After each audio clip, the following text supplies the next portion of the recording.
Bismillahirrahmanirrahim. Assalamualaikum warahmatullahi wabarakatuh. Alhamdulillah, summa alhamdulillah, wassalatu wassalamu ala rasulillah, amma ba'd.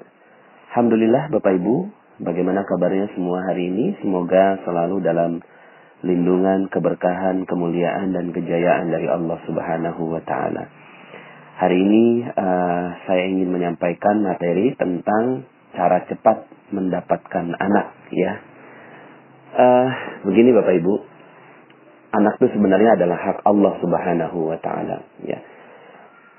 Dia yang memberikan, dia yang mengambil, dia yang menetapkan lelaki atau menetapkan perempuan. Yahabu liman yasa'u inasa wa yahabu liman yasa'u dzukur.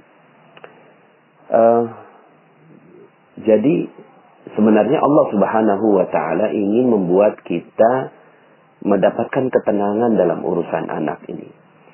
Karena kenapa anak ini atau keturunan ya menjadi bahasan di dalam magnet rezeki?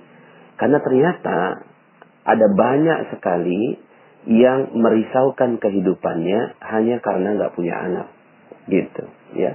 Jadi hanya karena lama mendapatkan anak. Kalau Bapak Ibu ikuti materi-materi saya sebelumnya, dan ini sudah materi yang ke-20 ya. Jadi saya berharap sekali Bapak Ibu mengikuti materi-materi saya sebelumnya, kaitannya dengan paradox of candy, kemudian cicak jerapah, jendela buram, ya, kemudian tips jeruk nipis. Semua hal yang berkaitan dengan harta, ya, berkaitan dengan rezeki, ya, berupa harta maupun berupa anak, ya, itu terkadang membuat kita malah menjauhkan diri kita dari Allah Subhanahu wa Ta'ala. Karena kita yang menetesi seluruh tubuh kita dengan jeruk nipis, nggak terima dengan ketidakmampuan kita, ketidaksempurnaan kita, padahal Allah Subhanahu wa Ta'ala tetapkan bayi jerapah, ya, lahir langsung ditendang, ditendang lagi, naik lagi, ditendang lagi. Ini adalah Allah Subhanahu wa Ta'ala ingin menetapkan bahwa kita terima dengan apapun ketetapan Allah Subhanahu wa Ta'ala. Nah, maka saya memasukkan urusan anak ini menjadi bagian dari yang membuat kita resah, gelisah, sama seperti punya hutang, punya piutang. Makanya kenapa itu juga harus diselesaikan. Agar apa? Agar harta kita terbaik, harta kita terbesar, harta kita teragung, yaitu ketenangan batin, itu tidak hilang dari diri kita. Ya, ada banyak sekali orang di luar sana yang nggak punya anak, lalu kemudian gelisah. Hey, anak itu kan urusannya Allah. Kita nggak punya hak apapun. Ya, kita nggak punya hak apapun, kita tidak bisa meminta apapun kepada Allah Subhanahu wa Ta'ala terhadap urusan rezekinya. Dia yang memberikannya. Cuma memang gitu ya, Allah berikan kesempatan kepada kita untuk berharap, ya. Tapi bukan dengan menuntut Allah Subhanahu wa Ta'ala agar kita memiliki anak. Jadi clearkan dulu di sini, ya. Bagi Anda yang ingin memiliki anak gitu ya, clearkan dulu di sini bahwa ini bukan sedikit pun hak kita, ya. Bahkan sungguh ajaib sekali channel ini, ya. Sebelum saya sampaikan materi tentang cara cepat punya anak, ada yang sudah bertestimoni. Jadi testimoninya sebelum materinya disampaikan, ya. Ternyata ketika beliau menjalankan, ya, materi-materi sebelumnya, subhanallah, malah positif hamil gitu ya. Kenapa? Karena kegelisahan, kegalauan, kekhawatiran gak punya anak dan lama punya anak ini adalah salah satu sebab kenapa akhirnya Allah juga tahan, ya. Allah tahan kita untuk tidak mendapatkan anak, ya. Jadi sifatnya mirip dengan rezeki-rezeki yang lain, ya. Yang penting sebenarnya bukan anaknya, ya. Yang penting adalah apakah Anda batinnya tenang, Anda bisa gitu ya menghancurkan perisai rezeki Anda, ya. Lalu kemudian melakukan prosesnya dengan proses-proses yang baik gitu ya. Jadi kalaupun memang ditakdirkan Anda punya anak, itu baik gitu. Itu baik, sangat baik. Nanti akan ada materi tersendiri tentang mensyukuri kehadiran anak gitu ya. Tapi kalaupun Anda tidak diberikan anak, itu pun baik ya. Karena urusan orang yang beriman itu semuanya baik ya. Jadi tinggal bagaimana kita melakukan semua prosesnya itu dengan sebaik-baiknya. Nah, Allah ingin kita berkaca dengan beberapa kisah di dalam Al-Quran ya. Di dalam Al-Quran yang tersebar itu banyak sekali kisahnya tentang Nabi Zakaria ya, Nabi Zakaria. Dan uniknya ya, kisah tentang Nabi Zakaria yang memiliki anak ini dihubungkan dengan rezeki ya. Yuk kita sama-sama bahas. Dalam surat Ali Imran ayat 37 Allah Subhanahu wa taala berfirman, "Fataqabbalaha rabbuha biqabulin hasani wa anbataha nabatan hasana wa kaffalaha Zakaria." Ya. Maka Tuhannya menerimanya sebagai nazar dengan penerimaan yang baik dan mendidiknya dengan pendidikan yang baik, dan Allah menjadikan Zakaria sebagai pemelihara bagi Maryam. Ya, ini dalam keluarganya Ali Imran. Ya, jadi Zakaria yang diperkenankan untuk merawat Maryam ketika itu ada undian dan seterusnya. Nah, uniknya adalah Maryam ini adalah wanita yang suci dan ajaib, ya, suci dan ajaib, ya, makanya sangat-sangat mulia Siti Maryam ini di sisi Allah Subhanahu wa taala. Ya, salah satu kemuliaannya adalah kullama dakhala 'alaiha Zakaria al-mihrab wajada 'indaha rizqa. Ya, setiap Zakaria masuk untuk menemui Maryam di mihrab, ia dapati makanan di sisinya, ya. Nah, makanya saya sering menghubungkan antara mihrab dengan rezeki, antara ketenangan batin dengan rezeki, ya, antara kedekatan dengan Allah dengan rezeki, dan batas antara rezeki kita dengan diri kita adalah penghalangnya kita dengan dosa-dosa kita. Dosa-dosa kita itu apa? Yang nggak tenang itu. Sama dengan urusan memiliki anak, kalau kita nggak tenang, itulah perisai kita, gitu ya. Nah, kemudian kata Maryam, kata Zakaria, qala ya Maryamu, anna laki hadha? Qalat huwa min indillah. Ya. Ketika ditanya, ya Maryam, dari mana kamu memperoleh makanan ini? Kata Maryam, huwa min indillah. Ini semua datang dari sisi Allah Subhanahu wa taala.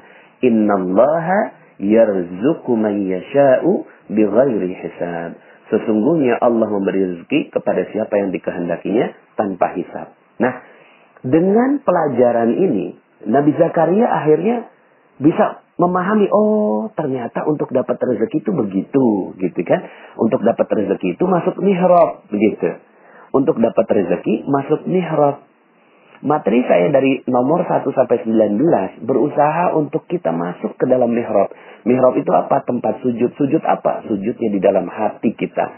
Ketika kita positive thinking, positive feeling, ketika kita berhusnuzan kepada Allah, syukur kepada Allah, ikhlas atas apa yang terjadi, ridha terhadap apa yang Allah berikan, qanaah, merasa cukup dan seterusnya. Nah, ini namanya mihrab, ya. Kalau Bapak Ibu mengikuti semua materi-materi saya, maka rezeki terbaik adalah mihrab itu, ya. Mihrab itu apa? Ya, ketenangan batin. Ya.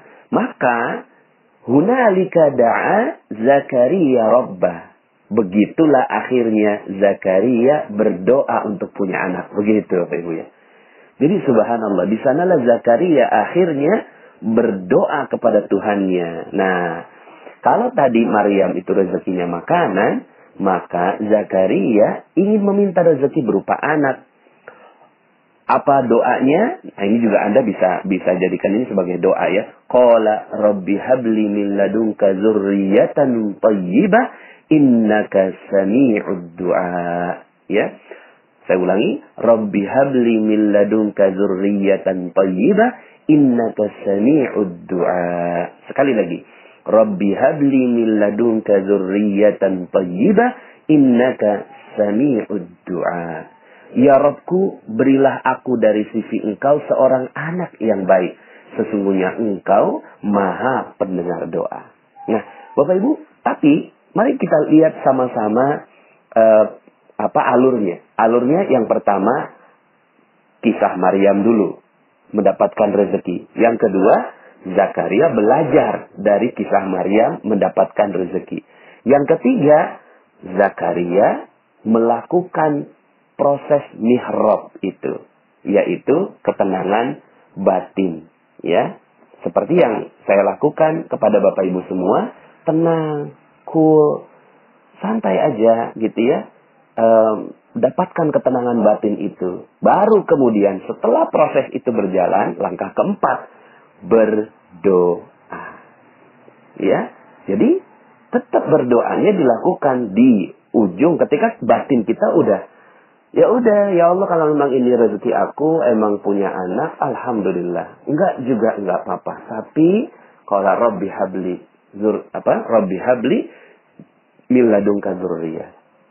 Ya Allah, berikanlah kepadaku anak yang baik, ya. Innaka sami'ud du'a. Sesungguhnya Engkau maha penerima, maha pendengar doa. Baru kemudian langkah kelima nih, ya. Siapa yang mengabarkan? Malaikat. Fanadatul malaika wa huwa qa'imun yusalli fil mihrab. Nah, sekali lagi, yusalli fil mihrab, dia tetap berada di dalam mihrabnya. Kemudian malaikat Jibril memanggil Zakaria sedangkan ia tengah berdiri melakukan sholat di mihrab. Artinya, keadaan untuk terus berada dalam ketenangan batin, dalam kedekatan dengan Allah, dalam husnuzan kepada Allah, itu terus dilakukan. Baru kemudian malaikat datang saat Nabi Zakaria juga sedang melakukan proses pemurnian itu. Baru kemudian, ya, akhirnya, ya, malaikat Jibril mengatakan, Annallaha yubashiruka biyahya musaddiqan bi kalimatin minallah wa sayyidan wa hasuran wa nabiyyan minas salihin. Subhanallah. Sesungguhnya Allah menggembirakan kamu dengan kelahiran Yahya, ya, alaihi salam, yang membenarkan kalimat yang datang dari Allah, menjadi ikutan, menahan diri dari hawa nafsu, dan seorang nabi yang termasuk keturunan orang-orang yang soleh. Nah, Bapak Ibu, akhirnya doanya Nabi Zakaria itu dikabulkan oleh Allah Subhanahu wa Ta'ala, ya. Nabi Zakaria akhirnya dikabulkan oleh Allah doanya, ya. Kenapa itu dikabulkan doanya? Bagaimana prosesnya? Itu tadi, gitu kan? Prosesnya ketika beliau tenang. Nah, kalau dalam materi sebelumnya saya katakan bahwa doa kita untuk dapat rezeki itu khairur razikin, ya, Bapak Ibu, ya. Khairur razikin. Nah, uniknya untuk anak, ya, kita juga mendoakan dengan format yang mirip, yaitu khairul warisin. Yuk sama-sama, ya, bagi Anda yang mau benar-benar memiliki anak, bisa bacakan doa ini, ya. Ini dalam surat Al-Anbiya ayat 89, ya. Wa Zakaria iznada rabbah, ya. Nih doanya, Rabbi la tazarni fardan wa anta khairul warisin. Rabbi la tazarni fardan wa anta khairul warisin. Ya Tuhanku, janganlah Engkau membiarkan aku hidup seorang diri, ya. Janganlah Engkau membiarkan aku hidup seorang diri. Minta sama Allah. Sekali lagi, proses memintanya, ini meminta di tahap yang keempat, ya. 1, 2, 3-nya silakan dilalui, ya. Dan mudah-mudahan proses ini Anda bisa lakukan, dan mudah-mudahan setelah ini Anda juga dimudahkan oleh Allah untuk memiliki seorang anak, ya. Rabbi la tazarni fardan wa anta khairul warisin. Ya Tuhanku, janganlah Engkau membiarkan aku hidup seorang diri, dan Engkaulah waris yang paling baik, pemberi waris yang paling baik. Nah, Bapak Ibu yang dirahmati Allah Subhanahu wa Ta'ala, dalam ayat lain, dalam surat As-Saffat ayat 100, ini juga adalah contoh doanya untuk mendapatkan anak, ya. Dan ini doanya Nabi Ibrahim alaihissalam, ya. Apa doanya? Rabbi habli minas salihin. Rabbi habli minas salihin. Ya Tuhanku, anugerahkanlah kepadaku seorang anak yang termasuk orang-orang yang saleh. Ya, Rabbi habli minas salihin. Nah, Bapak Ibu, ya, jika proses ini betul-betul dijalankan dengan baik, ya, jika proses ini dijalankan dengan baik, Allah ridho. Allah senang sekali melihat, ya. Allah senang sekali melihat hamba yang berharap kepadanya. Tapi berharapnya itu bukan dengan kegelisahan, bukan dengan ditetes dengan jeruk nipis, gitu kan? Bukan dengan tidak terima karena dijatuhkan oleh Allah, ya. Bukannya dia dalam keadaan yang menjauh dari Allah, tidak berada di dalam tempat sujud, gitu kan? Tidak berada di dalam mihrab, bukan. Tapi kalau Anda betul-betul ingin mendapatkan anak yang soleh, yang benar, karena anak ini bukan cuma sekedar hasil dari pertemuan biologis ya Bapak Ibu ya. Tapi anak ini adalah karunia dari Allah Subhanahu wa Ta'ala. Karena ya ajaib gitu ya. Profesor mana yang bisa membuat penelitian di dalam sebuah ruang gelap? Nggak ada. Profesor mana di seluruh dunia nggak ada yang bisa membuat percobaan di ruang yang gelap. Ya, satu. Apalagi ruangnya sempit gitu. Ruangnya sempit. Ya. Kalau ruangnya agak lebar, gelap, mungkin masih ada sedikit kemungkinan. Tapi kalau seandainya ruangnya sangat-sangat sempit dan tidak ada ruang gitu ya. Lalu kemudian di situ ada kegelapan dan kemudian tercipta sebuah proses. Itu bukan lagi hasil ilmiah yang bisa difikirkan Bapak Ibu. Ini nggak bisa diilmiahkan. Oh pakai ini nggak bisa diilmiahkan. Itu keajaiban. Anak itu adalah keajaiban dari Allah Subhanahu wa Ta'ala. Maka betul-betul ya kita memintanya bukan kepada yang lain, tapi memintanya kepada Allah Subhanahu wa Ta'ala. Ya, jika seandainya Anda diberikan, maka bersyukur kepada Allah Subhanahu wa Ta'ala. Mudah-mudahan anaknya ini bisa menjadi khairul warisin, ya, menjadi sebaik-baik pewaris bagi kita. Kemudian kalau jika diberinya lama, maka bisa jadi Allah ingin agar kita berkarya berdua, ya. Berdua menikah lalu kemudian berkarya gitu ya. Belum punya anak ya sudah, coba karyakan. Ya, jadikan kesempatan ini untuk berkarya untuk anaknya orang lain, untuk orang lain, ya. Kemudian jaga terumbu karangnya. Jangan sampai akhirnya suami istri ini, gitu ya, ketika nggak punya anak 5 tahun, 10 tahun, lalu kemudian sering cekcok satu sama lain, lalu kemudian suaminya juga udah nggak betah sama istrinya. Aduh, ini malah rusak terumbu karangnya. Jangan sampai akhirnya gara-gara nggak punya anak, terumbu karangnya malah rusak ya. Silakan Anda dengarkan audio saya terumbu karang. Jika memang tidak diberi, memang sudah tidak diberi gitu ya, sampai lanjut usia, ya tidak ada yang bisa kita lakukan kecuali bersabar dan husnudzan kepada Allah Subhanahu wa Ta'ala. Tidak sedikit pun kita keluar dari mihrab kita, tidak sedikit pun kita keluar dari prasangka baik kita kepada Allah Subhanahu wa Ta'ala. Apa prasangka baiknya? Ya, mungkin Allah ingin kita merawat anak-anak orang lain, gitu ya. Karena mungkin ada anak-anak orang lain di luar sana yang nggak bisa dirawat oleh orang tuanya sendiri. Mungkin bukan anak orang lain, tapi kita berkarya, memberikan karya terbaik untuk manusia-manusia yang notabene itu adalah anak-anak manusia juga, gitu ya. Mungkin kita akhirnya bekerja lebih keras, lebih maksimal, lebih keluar potensinya. Akhirnya karya-karya kita keluar gitu kan. Ada berapa banyak orang yang bisa membuat buku, menjadi guru, kemudian memberikan kontribusi buat bangsa. Itu adalah bagian dari ya kesyukuran. Ya. Tetap dia husnudzan dan bersyukur kepada Allah Subhanahu wa Ta'ala. Yang jelas, nggak punya anak bukan berarti kiamat buat kehidupan rumah tangga. Sama sekali bukan. Gitu ya.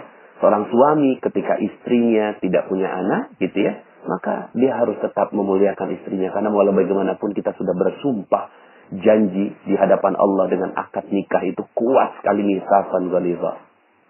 Lalu kemudian, gitu ya, seorang istri juga sudah, gitu ya, berhusnudzon kepada suaminya, berhusnudzon kepada keluarganya. Dan kalau ada keluarga bilang, kayak kenapa kok kamu gak punya anak? Ya, so what gitu loh, saya gak mau tetesi dengan jeruk nipis, gitu ya. Biasa aja gitu ya. Karena harta terbesar bagi seorang manusia bukan anak, bukan rezeki, bukan harta. Tapi harta terbesarnya adalah ketenangan jiwa, gitu ya. Nah, Bapak Ibu, ya, tadi saya sudah sampaikan berdoa. Nah, kemudian amalan-amalan yang bisa kita lakukan untuk mempercepatnya selain itu juga adalah setiap ada kelahiran orang lain didoakan. Dan doakan dengan tulus, gitu ya. Mendoakan dengan tulus. Setiap ada kelahiran, kemudian doakan dengan tulus, datang ke rumah sakit, doakan orang lain, muliakan orang lain, berikan hadiah, dan seterusnya. Kemudian yang kedua, setiap bertemu anak, sayangi dan muliakan anak siapapun dia. Anak siapapun dia, ya, bahkan dimuliakan dan dijaga, gitu ya, dihormati dan kita sayangi, ya. Dan seperti yang tadi saya sampaikan, sering-seringlah berdoa dengan doa-doa yang tadi sudah saya sampaikan. Nah, ada dua doa yang terakhir ingin saya sampaikan, gitu ya, yaitu doa. Jadi tadi sudah ada doanya Nabi Zakaria, kemudian doanya Nabi Zakaria ada dua ya, kemudian doanya Nabi Ibrahim, lalu kemudian ini dalam surat Al-Ahqaf ya, surat Al-Ahqaf ayat 15 ya, ini bisa didoakan ya. Rabbi auzi'ni an ashkura ni'mataka allati an'amta 'alayya wa 'ala walidayya wa an a'mala salihan tardahu wa aslih li fi dzurriyyati inni tubtu ilaika wa inni minal muslimin. Ya. Ya Tuhanku, tunjukilah aku untuk mensyukuri nikmat-Mu yang telah Engkau berikan kepadaku. Ya, jadi mensyukuri nikmat. Ya, enggak punya anak pun nikmat, punya anak pun nikmat. Dan kepada ibu bapakku, dan supaya aku dapat berbuat amal yang soleh yang Engkau ridhoi. Ya, apapun yang terjadi tetap melakukan amal soleh. Berilah kebaikan kepadaku dengan memberi kebaikan kepada anak cucuku, gitu ya. Ya, kepadaku dengan ya memberikan kebaikan kepada anak cucuku. Sesungguhnya aku bertaubat kepada Engkau dan sesungguhnya aku termasuk orang-orang yang berserah diri. Ini bagus sekali doanya, ya, bagi yang mau punya anak, nggak punya anak, gitu ya, dan mau punya anak cepat, ini juga bagian dari doa. Dan terakhir adalah doa yang sangat masyhur, ya, Rabbana hablana min azwajina wa dzurriyyatina qurrata a'yun waj'alna lil muttaqina imama. Ya Rabb kami, anugerahkanlah kepada kami istri-istri kami dan keturunan kami sebagai penyenang hati kami, dan jadikanlah kami imam bagi orang-orang yang bertakwa, ya. Nah, Bapak Ibu yang dirahmati Allah, apakah boleh kita minta doa anak? Boleh. Boleh. Tapi, sekali lagi, tadi ada berapa tahap tuh? Ada 5 tahap. Tahap keempat baru doa. Ya. Tahap pertamanya, dengerin lagi dari awal. Bahkan, Rasulullah SAW itu juga mendoakan. Gitu ya. Ketika Nabi SAW mendoakan anaknya Ummu Sulaim. Yaitu Anas bin Malik radhiyallahu an. Ya, ketika itu Anas bin Malik masih kecil, kemudian datang pada Rasulullah, lalu kemudian Rasulullah mengusapnya, dan kemudian Allahumma aksir malah. Ini doanya Rasulullah SAW kepada Anas. Allahumma aksir malahu wa waladahu wa barik lahu fima a'tahitahu. Ya Allah, perbanyaklah hartanya dan perbanyaklah anaknya, serta berkahilah apa yang Engkau karuniakan kepadanya. Jadi doa seperti itu boleh. Maka gimana cara doa kita? Itu kan doanya Rasulullah SAW kepada Anas bin Malik. Lalu doa kita bagaimana? Nah, ini bisa juga dihafalkan. Allahumma aksir mali wa waladi wa barik li fima a'taitani. Sekali lagi. Allahumma aksir mali wa waladi wa barik li fima a'taitani. Ya Allah, perbanyaklah harta, perbanyaklah anakku, serta berkahilah karunia yang Engkau beri. Mudah-mudahan dengan amalan-amalan seperti ini, Allah Subhanahu wa Ta'ala mempercepat proses anak Anda dilahirkan ke muka bumi. Ya, semoga dengan cara ini Anda bisa mendapatkan zurriyatan thayyibah, anak keturunan yang baik yang akan menjadi pewaris kita. Ya, pewarisnya bukan hanya pewaris, bukan pewaris harta ya Bapak Ibu ya, tapi pewaris kebaikan bagi Anda dan keluarga Anda. Semoga ya dengan langkah-langkah ini, yang pertama ya belajar dari orang yang mendapatkan rezeki. Dan ini prosesnya Anda sudah lakukan dengan benar dengan mengikuti channel Telegram ini, dan juga belajar kepada guru-guru yang ada di sekitar Anda, juga guru-guru yang mulia. Anda muliakan mereka semua nih, belajar dengan proses pencarian rezeki. Yang kedua gitu ya, yang kedua adalah dengan memahami bahwa ya rezeki itu datangnya dari Allah Subhanahu wa taala, begitupun juga anak. Dan yang ketiga, datanglah gitu ya, tetaplah berada dalam mihrab. Mihrab ini ketenangan batin, husnuzon kepada Allah, baik sangka kepada Allah. Kemudian berada selalu dalam ketaatan, hancurkan perisai rezekinya.